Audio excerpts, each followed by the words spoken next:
Yer yuzida hayot tinch va xavfsiz davom etayotganining asosiy sabablaridan biri tog'lar. Ular shunchaki baland toshlar emas, balki yerimizni ushlab turgan ulkan ustunlardir. Tog'larga qaraganimizda ularning ulug'vorligi va balandligidan hayratga tushamiz.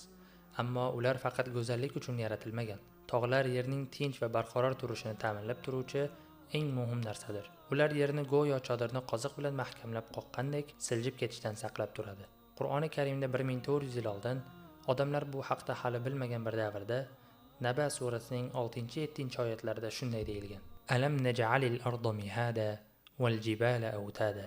Biz yerni barcha jonzotlar maskan tutib yashashlari uchun bir to'shak, tog'larni esa o'sha yerni tutib turguvchi qoziqlar qilib qo'ymadikmi? Bu juda ham oddiy va tushunarli ta'rif. Qoziq chodirni qanday mahkam ushlasa, tog'lar ham yerning ustki qismini shunday mahkamlab turadi. Agar tog'lar bo'lmaganda yer yuzi o'z o'rnida tura olmay, tinimsiz tebranishlar va silkinishlar ichida qolgan bo'lar edi. Bu esa dunyoda hayotning, uy-joylarning va tinch yashashning imkoni bo'lmasligini anglatadi.